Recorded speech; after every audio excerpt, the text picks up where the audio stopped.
Pack your things, Martha. I need this room for baby stuff, my daughter-in-law Jessica announced while pointing at my bedroom. I stood there holding my morning coffee, watching my 28-year-old son Kevin nod along like a bobblehead. Mom, it makes sense. The baby needs space, he mumbled, not meeting my eyes. 6 months of living with them, and this was how they thanked me. If you're watching this, subscribe and let me know where you're watching from. 3 years ago, I'd given them my life savings to help buy this house. Back then, Kevin had big dreams and bigger promises. Mom, we'll take care of you forever. This house is big enough for all of us. That was before Jessica decided I was cramping her style. Before she started rolling her eyes every time I spoke. Before she convinced my son that having his mother around was embarrassing. I'd been sleeping in the spare bedroom, paying for groceries, and babysitting their 2 cats while they went out partying every weekend. Now that Jessica was expecting, suddenly I was the problem. Where am I supposed to go? Asked, keeping my voice steady. Jessica shrugged like she was discussing the weather. There are apartments for rent. You're smart enough to figure it out. Kevin finally looked at me, but his eyes were full of guilt instead of backbone. Mom, you understand, right? We need to prepare for our future. Our future. Not my future. After 3 decades of putting Kevin first, I wasn't included in any future plans. But here's what they didn't know about their future. I'd been quietly watching the neighborhood change. New construction everywhere. Property values climbing fast. And I'd been getting phone calls from developers interested in buying houses on our street. Jessica thought she was so clever, getting rid of the old lady. Kevin thought he was finally free from his embarrassing mother. Neither of them had bothered to ask why I'd been so relaxed about their demands. Neither of them wondered why I wasn't fighting back. Sometimes the best response is just stepping aside and letting people learn. Fine, I said calmly. I'll be gone by Sunday. Jessica looked surprised that I wasn't crying or begging. Kevin looked confused, like he'd expected more drama. But I'd learned long ago that the strongest move is often the quietest one. As I walked to my room to start packing, I pulled out my phone and made a call I'd been planning for weeks. Hello, Mr. Rodriguez. This is Martha. Yes, I'm ready to accept your offer. When can we meet to sign the papers? Moving day came faster than they expected. While I loaded my car with a few things I actually cared about, I watched Jessica and Kevin whispering nervously in the kitchen. You found a place already? Kevin asked when I handed him my house key. Amazing what happens when you plan ahead, I replied sweetly. What they didn't know was that I hadn't just found a place to live. I found something much better. And the papers I'd signed that morning were going to change everything for them. My new apartment was small but perfect. Clean, quiet, and mine. No more listening to Jessica complain about every little thing I did. No more pretending I didn't hear her telling her friends how annoying it was to live with Kevin's mother. As I unpacked my favorite coffee mug, my phone buzzed with a text from my new business partner. Inspection scheduled for tomorrow at 2 p.m. Ready to start? I smiled and typed back. Ready when you are. After 30 years as a bank manager, I knew exactly how to spot financial trouble. The next afternoon, I sat in my comfortable armchair reading when my phone started ringing. Kevin's number flashed on the screen. I let it go to voicemail. Then Jessica called. Voicemail again. By the 4th call, I was curious enough to answer. Mom, Kevin's voice was shaky. Some guy came to our house today. He says he owns it now. What's going on? I set down my book and smiled. That would be Mr. Rodriguez. He's your new landlord. Congratulations on becoming renters. The silence on the other end was beautiful. Then Jessica's voice in the background, shrill and panicked. What does she mean, landlord? Kevin found his voice. Mom, what did you do? What did I do? I sold him the house. Yesterday. Cash deal. The sound Kevin made wasn't quite human. You can't sell our house. Actually, Kevin, it was never your house. Remember 3 years ago when you needed money for the down payment? I didn't give you a gift. I bought the house and let you live in it. You see, my darling boy had never bothered to read the paperwork when I'd helped with the house purchase. He'd assumed the money was a gift from dear old Mom. But I'd been smarter than that. The house title had my name on it as primary owner. Kevin and Jessica were listed as tenants with option to purchase. An option that expired if certain conditions weren't met. Like treating the primary owner with basic respect. Mr. Rodriguez had been looking for rental properties in the neighborhood for months. When I'd called him about selling, he'd been delighted. A house with existing tenants who were already behind on their obligations to the primary owner. Perfect for his business model. But we've been paying the mortgage, Kevin whimpered into the phone. No, sweetie. You've been paying rent. I've been paying the mortgage. Check your bank statements. The sound of papers rustling came through the phone, followed by Jessica's voice getting higher and more panicked. Kevin, she's right. We never made mortgage payments. Mom, this is crazy. You can't just sell our home out from under us. I can, and I did. Mr. Rodriguez is a fair landlord, though. He's offering you a lease at market rate. Only $1,200 a month more than what you were paying me. Jessica's scream was audible even though she wasn't holding the phone. $1,200 more. We can't afford that. Then I suggest you start looking for somewhere you can afford. Or perhaps Jessica could get a job instead of shopping online all day. The next morning, Kevin showed up at my apartment building, pacing in the parking lot like a caged animal. I watched him from my window for 20 minutes before he finally worked up the courage to knock. Mom, please. We need to fix this. I opened the door but stayed in the doorway. What exactly do you want to fix, Kevin? This whole mess. The house, the rent, everything.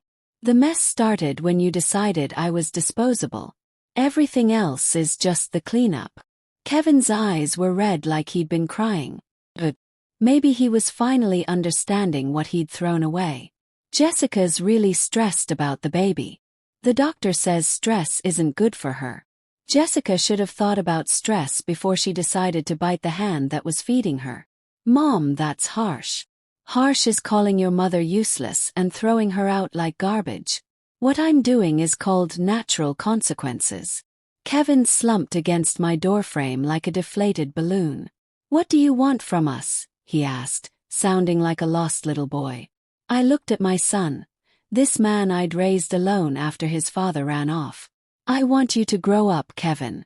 I want you to learn that people aren't tools you can use and throw away when you're done with them. We're sorry. Sorry because you need something, not because you understand what you did wrong. I closed my door gently but firmly. Some lessons have to be learned the hard way. That afternoon, Mr. Rodriguez called with an update. Martha, I spoke with your tenants. They seem very upset about the rent increase. Did they mention why they were upset? The young woman kept saying something about family obligations. The young man wanted to know if you'd co-sign a loan for them to buy the house back. I laughed out loud. What did you tell them? I told them the house isn't for sale. I like having rental income. They asked for your phone number again. I hope you didn't give it to them. Of course not. But Martha, they seem desperate. The woman is very pregnant.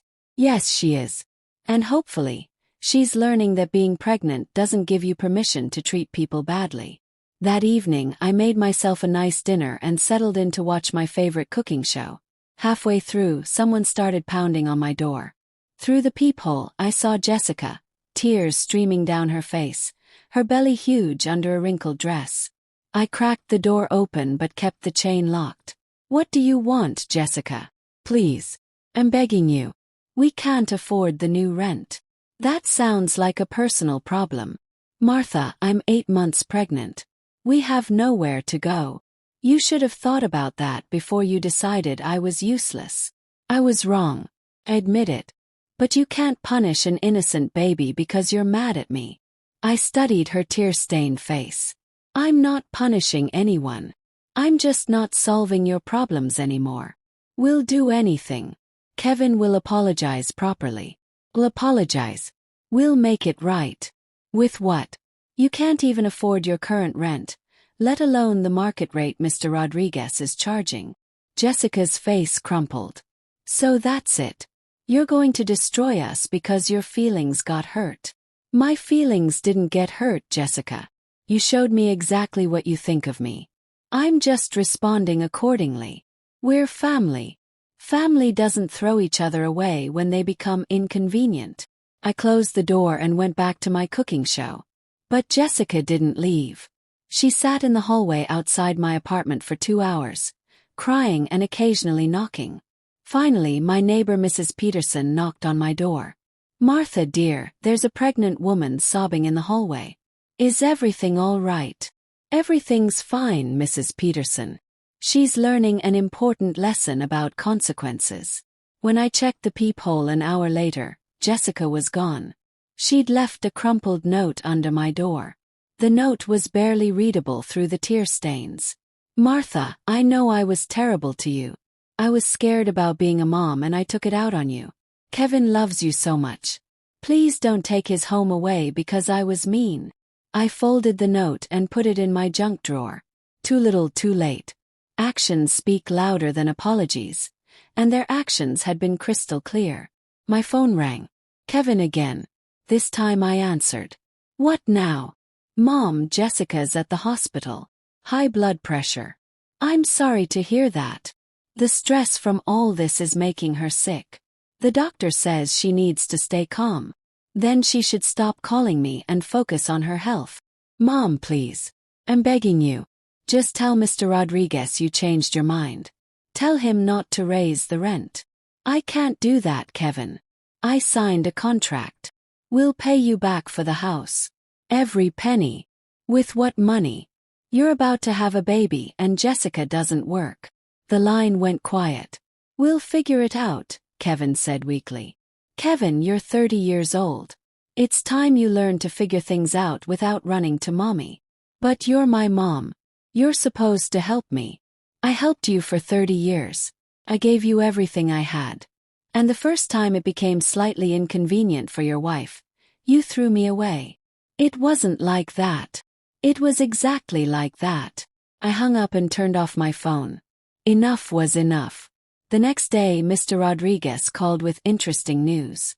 Martha, I got a visit from your son and his wife. They brought someone with them. A lawyer. Oh. The lawyer tried to claim the house sale was invalid because of your family relationship. Said it was elder abuse in reverse. I nearly choked on my coffee. What did you tell them? I showed him the paperwork. Everything was legal. Your son signed the original tenant agreement. The lawyer left pretty quickly after that. But Martha, the pregnant woman, made quite a scene. Started screaming about how you were evil and heartless. Jessica's always been dramatic. She collapsed on my front lawn. Had to call an ambulance. My stomach dropped. Is she okay? She's fine. Apparently it was a panic attack, not labor. But Martha, I'm getting concerned about liability issues. Pregnant tenants, family drama, lawyers. Maybe I should just sell the house back to them and be done with it. Mr. Rodriguez, you can do whatever you think is best. It's your house now. Actually, I've been thinking, what if we made this simpler? What if I sold the house to someone else entirely? Get everyone out of this mess. I was quiet for a moment. That's certainly an option. I have a buyer lined up. Cash offer, quick closing. Your son and his wife would have 30 days to find new housing, but they'd be free of all this drama. Sounds reasonable to me. That evening, Kevin showed up at my door again. This time he wasn't alone. He'd brought Jessica's parents, Tom and Linda. Mrs. Stewart, Tom said politely, we think there's been a big misunderstanding here. What kind of misunderstanding? Jessica told us you sold their house because she asked you to move out. That seems like an extreme reaction to a family disagreement. I invited them in and made tea while I explained the real situation. The money I'd given them. The legal arrangements. Jessica's behavior. Linda's face got redder as I talked. She called you useless. Among other things. Tom shook his head. We didn't raise her to treat family like that. I'm sure you didn't. But people show their true colors when they think there won't be consequences.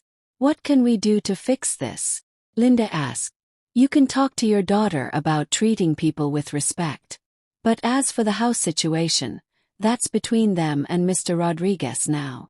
After they left, I called Mr. Rodriguez. The new buyer you mentioned. When would they want to close?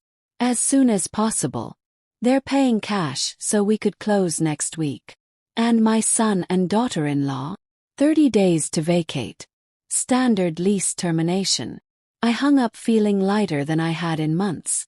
Sometimes you have to let people hit rock bottom before they learn to appreciate what they had. Kevin and Jessica were about to get a very expensive education in gratitude. The eviction notice arrived on a Tuesday. Kevin called me 17 times that day.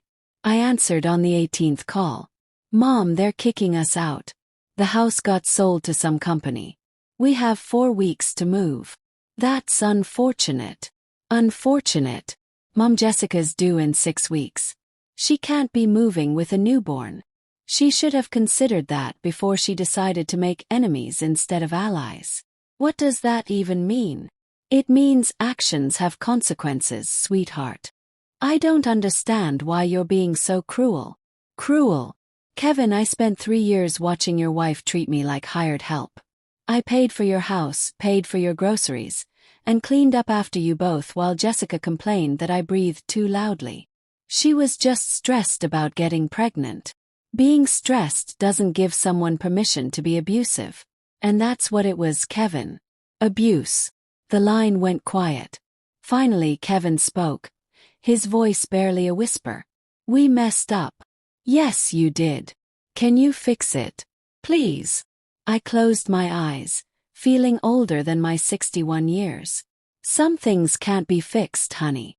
Some mistakes have permanent consequences. But the baby will be fine. You'll find another place to live. You'll learn to budget better. You'll appreciate what you have instead of taking it for granted. And us. Our relationship. That depends on whether you've actually learned anything or if you're just sorry because you need something. 2 weeks later, they found a small apartment across town. Kevin had to take a second job to afford the rent. Jessica had to sell her car and take the bus. When the baby was born, they named her Martha Rose. Kevin called to tell me, his voice thick with emotion. Mom, we want you to meet your granddaughter. I'd like that, I said and meant it. But when I visited the hospital, I didn't offer to help with baby expenses. I didn't offer to babysit. I admired my granddaughter and went home.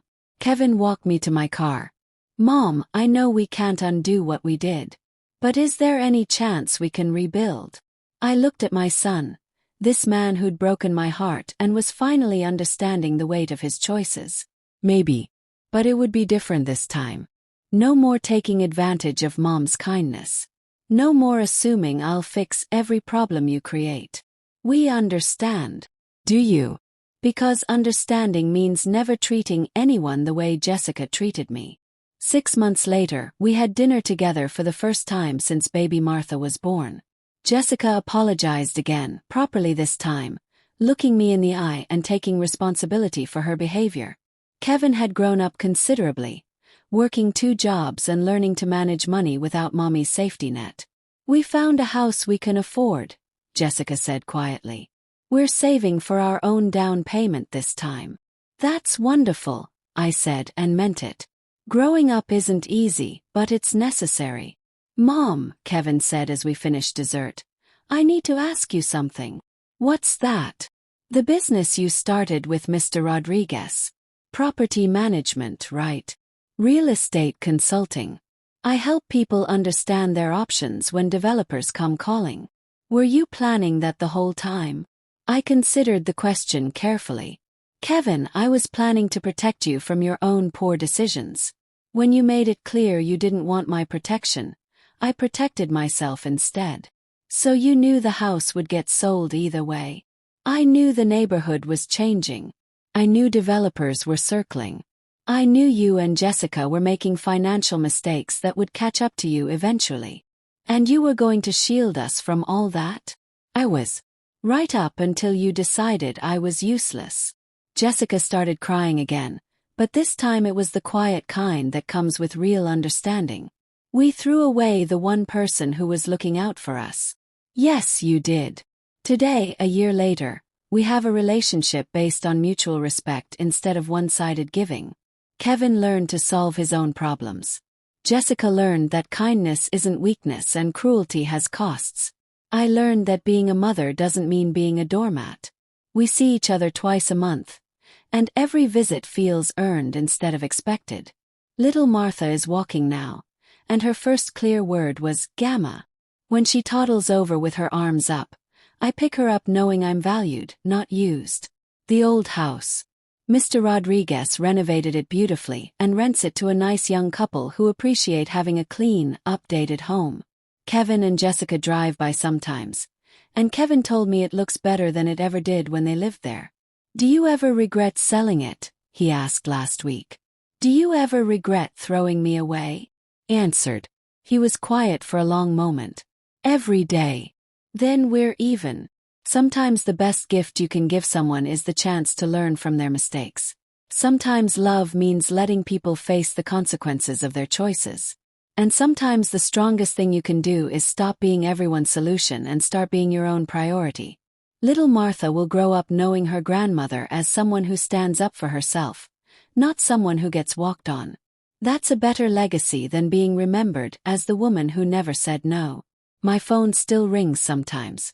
Kevin asking for advice about budgeting or home maintenance. Jessica asking about baby development milestones. But now they ask instead of demand. They say please and thank you instead of assuming I owe them everything. They learn that relationships require mutual respect, not just shared DNA. And I learned that the word no can be the most loving word in the English language when used at the right time. The neighborhood where they used to live is completely different now.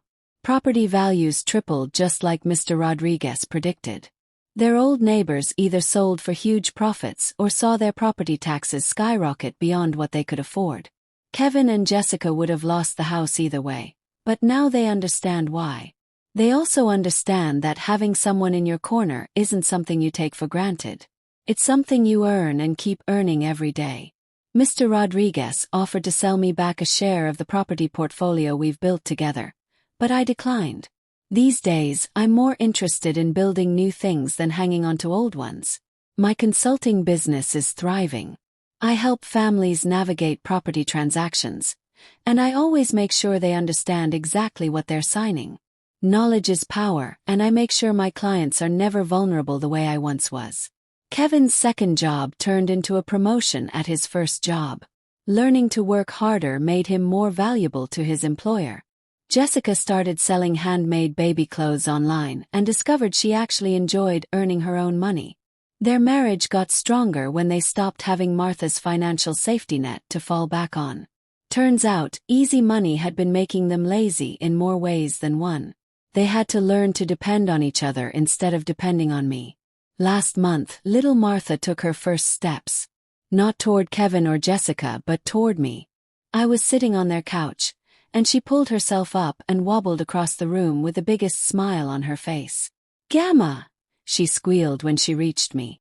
Kevin's eyes filled with tears. "She knows you're special," he said quietly. "She knows I'm present," I corrected. "There's a difference." Jessica nodded. "We know the difference now too." The hardest part of the whole experience wasn't losing the house or the money. It was losing the illusion that unconditional love means accepting unacceptable behavior. Real love sometimes means setting boundaries. Real family means treating each other with respect, not just tolerating each other's presence. And real strength means knowing when to stop fighting for people who aren't fighting for you. The day I stopped being Kevin's safety net was the day he learned to build his own. These days, when Kevin calls, it's to share good news or ask genuine questions. When Jessica calls, it's to update me on Martha's milestones or invite me to family events. When I visit, I'm a guest who's welcomed, not a service provider who's expected. The difference is everything. I sleep peacefully in my own bed, in my own space, surrounded by my own things. No one tells me what to do or where I belong.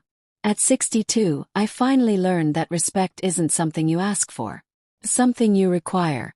The most important lesson from all this. You teach people how to treat you by what you accept.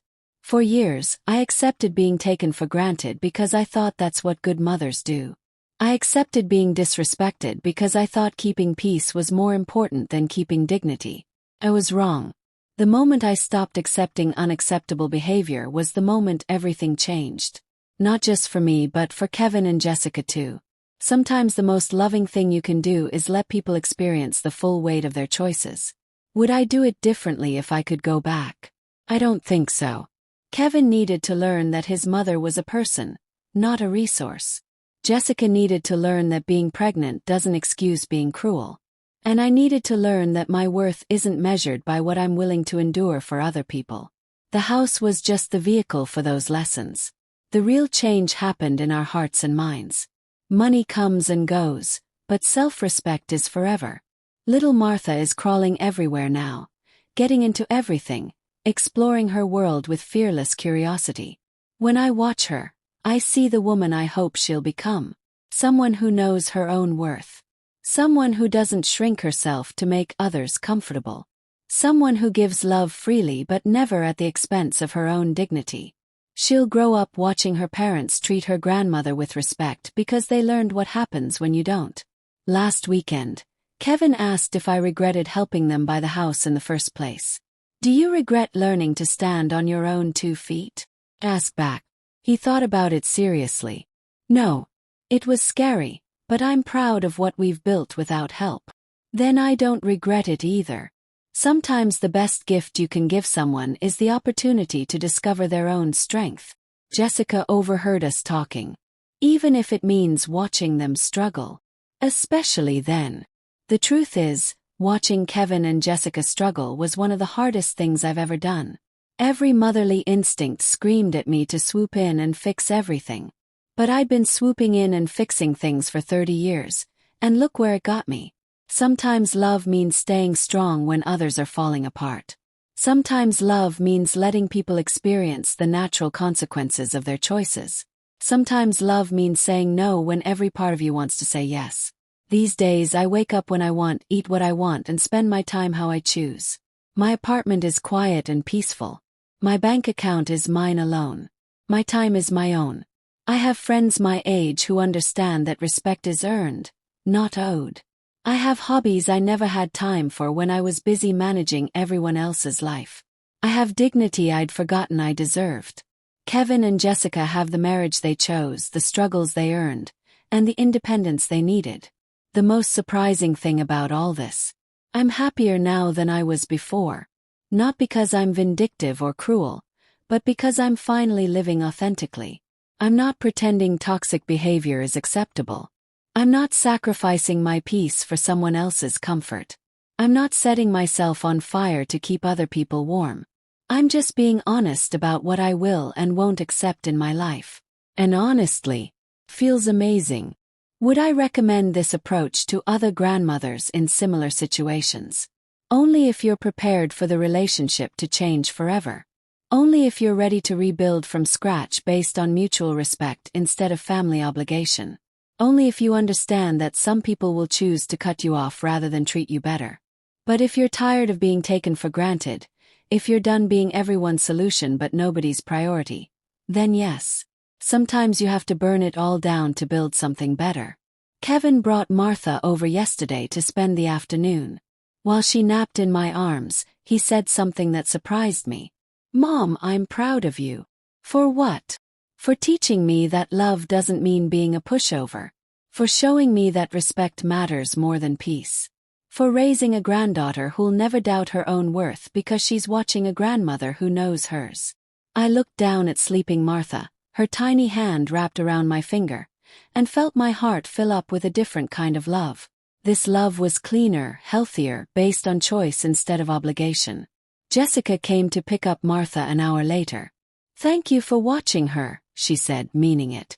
"Thank you for asking instead of expecting," I replied, meaning it too. Small changes, but they matter. Respect is built from small moments of consideration, just like disrespect is built from small moments of thoughtlessness. The difference is in the details. And now we're all paying attention to the details. The old Martha would have been devastated by family conflict. The old Martha would have done anything to keep the peace, even if it meant accepting unacceptable treatment. The new Martha understands that some conflicts are necessary. Some bridges need to burn to make room for better ones. Some relationships need to break completely before they can heal properly. The new Martha sleeps well at night because she's living according to her values instead of other people's expectations. If you're watching this and recognizing your own situation, here's what I want you to remember. You matter. Your feelings matter. Your dignity matters. You don't owe anyone unlimited forgiveness, even family members. You don't have to accept mistreatment just because someone is related to you. You have the right to require respect, and you have the power to enforce that requirement. Use it. The people who truly love you will rise to meet your standards. The ones who don't weren't really loving you anyway. The house that started this whole mess. It's beautiful now. Mr. Rodriguez's renovation turned it into something Jessica and Kevin could never have afforded on their own. Sometimes I drive by just to see how nice it looks. Kevin does too, he told me. Do you miss it? I asked him last week. I miss feeling secure, he said. But I don't miss who we were when we lived there. We were spoiled and entitled and mean. And now we're grateful for what we have because we earned it ourselves. Little Martha is saying more words now. Please and thank you and love you, Gamma. She's learning manners because her parents finally learned the value of treating people well. She'll grow up in a family that understands respect isn't automatic just because you share blood. She'll never have to choose between being loved and being respected because she'll understand they're the same thing. That's the real victory in all this. Not the house, not the money, but breaking the cycle. Looking back, I wouldn't change anything. The pain of being thrown away taught me my own worth. The struggle of starting over taught me my own strength. The loneliness of cutting ties taught me the value of genuine connection. Kevin and Jessica had to lose everything to appreciate anything. I had to lose my illusions about family obligation to find real family love. We're all better people now, even though the journey was hard. These days, when people ask about my family situation, I tell them we're closer than ever. Not because we spend more time together, but because the time we do spend together is honest. We don't pretend problems don't exist. We don't sweep bad behavior under the rug. We deal with things directly, respectfully, and authentically. It's a smaller family circle, but it's a stronger one. Quality over quantity, as my own grandmother used to say. The best part of my new life. I'm not anyone's backup plan anymore. I'm not the emergency contact for people who ignore me until they need something. I'm not the family bank that never closes and never charges interest. I'm Martha, a woman with her own life, her own interests, and her own boundaries. People in my life now are there because they want to be, not because they need something from me. The difference has changed everything. Mr. Rodriguez and I have become real friends through our business partnership. You're different from other consultants I've worked with, he told me recently. How so? You actually care about helping families understand their options instead of just pushing deals through. I learned the hard way that knowledge is power. I don't want other people to be as vulnerable as I once was. Is that why you always insist on explaining everything in detail? People deserve to understand what they're agreeing to.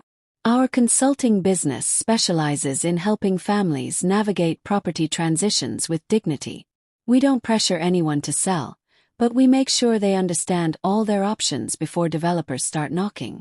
I've prevented 3 families from making the same mistakes Kevin and Jessica made. Knowledge really is power. Last month, Kevin asked if I ever think about what would have happened if they'd never kicked me out. We'd probably still be living in that house, he said wistfully. And you'd still be taking me for granted, I replied. The house was never the real problem. The problem was that you saw me as a tool instead of a person. I didn't realize. That's exactly the problem. You didn't think about me at all. He nodded sadly. I think about you all the time now. Mom, Jessica said during our last visit, I want Martha to know the story of what happened. When she's old enough. Why? Because I want her to understand that respect isn't optional, even in families. Especially in families. I looked at my daughter-in-law, this woman who'd grown so much from the spoiled girl who'd once called me useless. That's the most important lesson you could teach her. Will you help me tell it the right way? When the time comes, yes. The hardest question came from my neighbor, Mrs. Peterson. Martha, do you ever wonder if you were too harsh? They were young after all. I considered this carefully. Mrs. Peterson, being young doesn't excuse being cruel. And if I'd kept rescuing them from the consequences of their poor choices, they never would have learned to make better ones. But family is family. Family is supposed to be a safe place, not a convenient place. They made it clear I wasn't safe with them. But don't you miss the close relationship you used to have? Mrs. Peterson pressed. We never had a close relationship. We had a useful relationship. I was useful to them, so they kept me around. The moment I became inconvenient, I was disposable. And now we have a real relationship based on mutual respect. It's smaller, but it's honest. Mrs. Peterson nodded thoughtfully. I suppose honest is better than easy. Honest is always better than easy. These days, I volunteer at the senior center twice a week, helping other women navigate family conflicts. You'd be surprised how many grandmothers are struggling with entitled adult children. My daughter expects me to babysit every weekend. My son borrowed money and acts like I should forget about it. My daughter-in-law treats me like hired help. The stories are different, but the pattern is the same. People taking advantage of unconditional love. I help them find their backbone. The secret, I tell them, is understanding that unconditional love doesn't mean unconditional acceptance of bad behavior. You can love someone and still require them to treat you with respect. Many of these women are afraid of losing their families if they set boundaries. What if they cut me off, they ask. Then they're showing you who they really are, I answer. And you'll know where you really stand. It's scary, but it's also liberating. Martha's first birthday party was small but perfect. Kevin grilled burgers in their tiny backyard. Jessica made a cake from scratch. I brought books and toys I'd carefully chosen. No one expected me to organize everything. No one treated me like the help. I was just Gamma, there to celebrate my granddaughter's first year of life. When Martha smashed cake all over herself and laughed, we all laughed too. Felt like family. Real family, not the pretend kind we'd had before. As I was leaving that day, Kevin walked me to my car. Mom, I know it took losing everything for us to appreciate you properly. I wish we'd been smarter. Being smart isn't about avoiding mistakes, Kevin. It's about learning from them. Have we learned enough? I hugged my son, this man who'd broken my heart and then rebuilt it stronger. Ask me again in 5 years, I said. Character changes take time to prove. He smiled.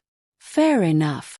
If you're watching this and you're in a similar situation, remember that you deserve respect. You deserve to be valued for who you are, not just what you can provide. You deserve relationships based on love, not convenience. And you deserve to sleep peacefully at night knowing that the people in your life are there because they want to be, not because they need something from you.